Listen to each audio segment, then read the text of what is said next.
कहानी की शुरुआत में हमें जंगल के बीचों बीच एक रहस्यमयी घर को दिखाया जाता है, जहाँ पर लेख नाम का एक लड़का सो रहा होता है। लेख अपने पिता के साथ अकेला ही इस घर में रहता है। लेख की माँ आज से कुछ साल पहले जंगल में शिकार करने गई थी, लेकिन आज तक वह कभी वापस लौट कर नहीं आई थी। इसीलिए लेख के पिता ही उसका ध्यान रखते हैं। इस जंगल के बारे में उसे यह बात बताई जाती है कि यहाँ एक अजीब सा मॉन्स्टर रहता है, जो इंसानों को देखते ही उन पर हमला करके उन्हें मार देता है। लेकिन हैरानी की बात यह है कि लेख के पिता ने आज तक उस मॉन्स्टर को कभी नहीं देखा। लेख को अपने पिता के साथ इस जंगल में रहते हुए काफी साल बीते जाते हैं, लेकिन आज भी लेख जंगल की खूबसूरती को बहुत ही ज्यादा पसंद करता है। लेकिन इस खूबसूरत जंगल के पीछे कितना बड़ा खतरा है, लेख इस बात से बिल्कुल अनजान था। लेख के पिता उनको जंगल में सरवाइव करना भी सिखा रहे थे, ताकि जरूरत के टाइम वो खुद को बचा सके। आज ये लोग जंगल में शिकार करने के लिए जाते हैं, तब लेख को वहाँ कुछ कवक दिखाई देते हैं। लेख उन्हें उतारने वाला था कि तभी उसके पिता उसे ऐसा करने से मना कर देते हैं। वो बताते हैं कि यह जंगल दिखने में बहुत खूबसूरत है, लेकिन यहाँ पर सरवाइव करना बहुत ही मुश्किल है। कदम कदम पर मौत लिखी है, इसीलिए पूछे बिना किसी भी चीज को हाथ मत लगाना। यहाँ हमें पता चलता है कि लेख के पिता थोड़े से सख्त हैं, लेकिन वह हमेशा उसके लिए बहुत परेशान रहते हैं। आगे जाने पर इनको एक हिरण दिखाई देता है। लेख के पिता उसे बिल्कुल ही चुप रहने को कहते हैं, लेकिन अब पिता हिरण को शूट करने वाले थे, लेकिन तभी हिरण वहाँ से भाग जाती है। जब पिता लेख की तरफ देखते हैं, लेकिन लेख वहाँ पर नहीं था। वह लेख के लिए बहुत ही परेशान हो जाते हैं। इधर लेख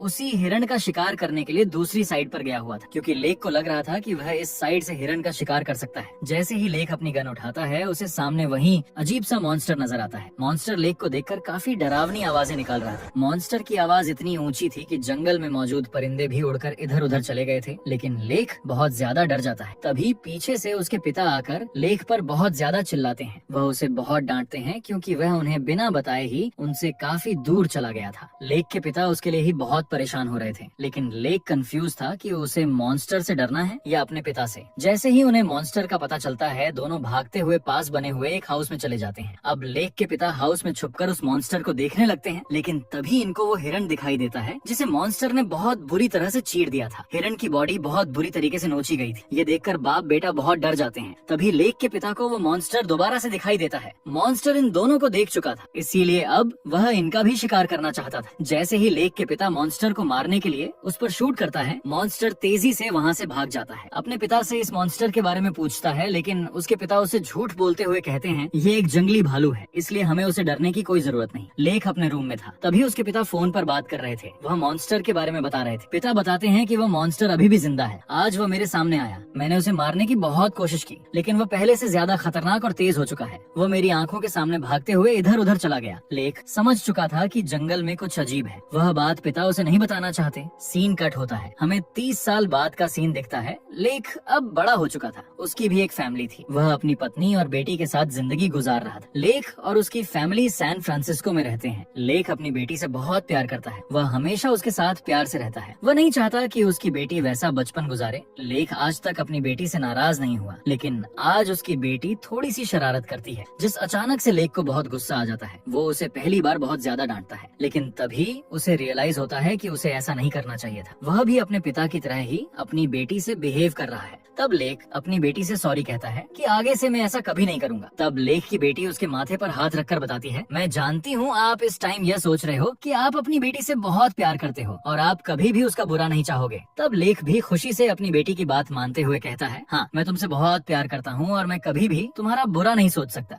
घर जाकर हमें पता चलता है कि लेख और उसकी वाइफ के बीच कुछ दूरियां हैं। लेख की वाइफ शार्लेट एक न्यूज रिपोर्टर है, इसीलिए वह हमेशा अपने काम में बिजी रहती है। शार्लेट के ज्यादा बिजी रहने की वजह से इनका रिलेशन भी खराब हो चुका था। शार्लेट ऐसा करना तो नहीं चाहती, क्योंकि वह भी अपनी बेटी और हस्बैंड से बहुत प्यार करती है, इसीलिए उसे भी इस बात का एहसास था। एक दिन शार्लेट लेख को एक लेटर देती है और अपना ऑफिस चली जाती है। जब लेख लेटर खोलता है, तब उसे पता चलता है उसके पिता, जो कई साल पहले गायब हो गए थे, FBI एंटी पायरेसी वालों की तरफ से अनाउंस कर दिया गया है कि अब वह मर चुके हैं, क्योंकि पिछले 30 सालों से उनका किसी के साथ कोई भी संपर्क नहीं हो पाया। लेख, जो अपने पिता के बुरे बिहेवियर से बहुत परेशान रहता था, जब उसे अपने पिता की मौत का पता चलता है तो वह काफी उदास हो जाता है। उसके दिमाग में ये बात आती है कि उसे अपनी फैमिली के साथ जंगल में अपने पुराने घर जाना चाहिए। वहाँ पर ये लोग कुछ टाइम साथ गुजारेंगे तो इनका रिलेशन भी ठीक हो जाएगा। इसके बाद लेख शार्लेट के ऑफिस जाता है, जहाँ वो शार्लेट को जंगल ट्रिप के बारे में बताता है। शार्लेट भी अपना रिलेशन बेहतर करना चाहती थी, इसीलिए वह लेख से कहती है कि हम नेक्स्ट वीक वहाँ जाएंगे, इसीलिए मैं अपनी ऑफिस से छुट्टी छुट्टी भी ले लूंगी ताकि हम वहाँ अच्छा टाइम गुजारें और हमारी फैमिली में पहले जैसी खुशियाँ वापस आ जाएं। दोनों नेक्स्ट वीक के लिए सहमत हो जाते हैं। यहाँ शार्लेट लेक से कहती है, मुझे पता है मैं कभी भी अच्छी वाइफ और माँ नहीं बन सकती, क्योंकि जैसा फैमिली के साथ मिलजुल कर रहना चाहिए, अपने काम की वजह से मैं वैसा नहीं कर पाती। लेकिन लेक शार्लेट को समझाता है और कहता है, मुझे उम्मीद है हम जंगल में जाकर अच्छा टाइम स्पेंड करेंगे। नेक्स्ट वीक ये लोग जंगल में लेक के बचपन के घर की तरफ निकल जाते हैं। जंगल आज भी सुनसान था, चारों तरफ बड़े बड़े पेड़ थे,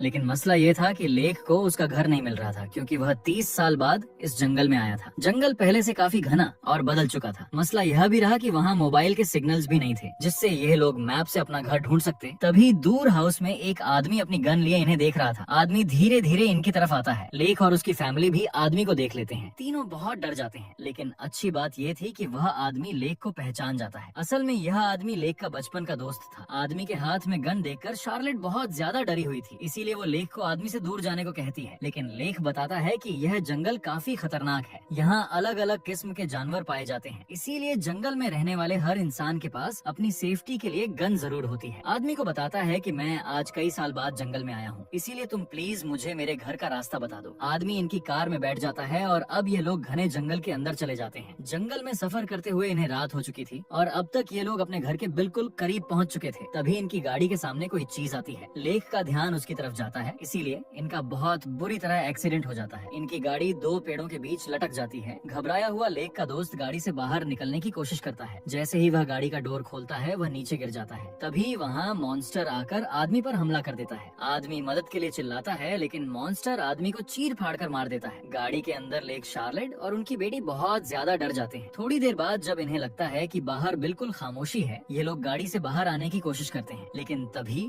मॉन्स्टर लेक की बाजू पर हमला करता है। किसी तरह ये लोग गाड़ी से बाहर आकर जंगल में भाग जाते हैं। तभी इनके सामने एक घर आता है। ये घर वही था जहाँ लेक ने अपना पूरा बचपन गुजारा था। तीनों जल्दी से घर के अंदर चले जाते हैं, क्योंकि मॉन्स्टर इनका पीछा कर रहा था। घर के अंदर जाते हुए मॉन्स्टर इन्हें देख लेता है, यानी उसे पता चल चुका है कि इस घर में कुछ लोग आ चुके हैं। अंदर बहुत ज्यादा अंधेरा था, इसीलिए लेक वहाँ से एक लाइट ढूंढता है और फिर घर का जनरेटर ऑन करता है। घर की लाइट्स ऑन हो जाती हैं। अब तक बाहर से आवाजें आना भी बंद हो चुकी थी। जब लेक विंडो से बाहर देखता है तो पता चलता है कि मॉन्स्टर वहाँ से जा चुका है। शार्लेट अपनी बेटी को सुलाती है और लेक के पास आकर बताती है, समझ नहीं आ रही ये क्या चीज है। लेक को भी बिल्कुल समझ नहीं आ रहा था कि ये आखिर क्या चीज है, क्योंकि मॉन्स्टर न पूरी तरह इंसान लग रहा था और न ही कोई जानवर। शार्लेट कहती है, हम अकेले इस मॉन्स्टर का मुकाबला नहीं कर सकते हैं और न ही अब हम इस घर से बाहर जा सकते हैं। कुछ भी करके हमें बाहर से मदद मांगनी चाहिए। तब लेक अपने पिता का रेडियो ऑन करता है। रेडियो से वह मदद के लिए किसी से संपर्क करने की बहुत कोशिश करता है, लेकिन किसी के साथ भी उसका संपर्क नहीं हो पाता। अब दोनों बहुत ज्यादा परेशान थे। उन्हें बिल्कुल समझ नहीं आ रहा था कि उन्हें क्या करना चाहिए। अब वे इस घर में बिल्कुल कैद हो चुके थे। तभी लेक को कुछ अजीब होने लगता है और उसकी हालत बहुत खराब हो जाती है। लेक की बाह पर जो चोट लगी थी, अब उसमें से खून आने लगता है। शार्लेट जल्दी से लेक की पट्टी करती है और सोने के लिए दूसरे कमरे में चली जाती है। लेक को नींद नहीं आ रही थी, इसीलिए वह दरवाजे को अच्छे से सील करने लगता है। तभी उसे बाहर से तेज आवाजें सुनाई देने लगती हैं, लेकिन इसके बावजूद भी शार्लेट और उसकी बेटी आराम से सो रही थी, क्योंकि उन्हें ये आवाजें सुनाई नहीं दे रही थी। लेक डरते डरते उस आवाज का पीछा करने लगता है। तभी उसे पता चलता है कि यह एक मकड़ी की आवाज है जो अलमारी के अंदर थी। आवाज सुनकर लेक काफी हैरान हो जाता है कि ये आवाज सिर्फ उसी को क्यों सुनाई दे रही है। असल में जिस मॉन्स्टर ने लेक को काटा था वह एक भेड़िया था। भेड़िया जिस भी इंसान को काटता था, वह इंसान भी भेड़िए के वायरस से इन्फेक्ट होकर भेड़िए जैसा अजीब मॉन्स्टर बन जाता। इस वुल्फ वायरस की वजह से लेक की सुनने की ताकत भी बहुत ज्यादा हो चुकी थी, इसीलिए लेक को अब वहाँ हर चीज की आवाज सुनाई दे रही। तभी उसे पता चलता है कि बाहर वही भेड़िया आ चुका है जिसने उस पर हमला किया था। लेक धीरे धीरे दरवाजे के पास जाता, लेकिन तभी मॉन्स्टर नीचे से दरवाजा तोड़कर लेक का पांव पकड़ लेता है और उसे बाहर खींचने की कोशिश करने लगता है। लेक बहुत ज्यादा चिल्लाता। शार्लेट भी डर जाती है। तभी वह पास पड़ी हुई एक कुल्हाड़ी उठाती है और वुल्फ को मार मार कर अपने पति से दूर कर देती है। अब तक लेक में भी वुल्फ वायरस बहुत हद तक फैल चुका था। उसका शरीर बदल रहा था, दांत गिर रहे थे और उसे आवाजें और भी ज्यादा सुनाई देने लगी थी। लेक की अपनी आवाज अब खत्म हो चुकी थी और धीरे धीरे वह वुल्फ की आवाज में घुर्राने लगता है। लेक शार्लेट से कुछ कहने की कोशिश करता है, लेकिन उसकी अजीब सी आवाज में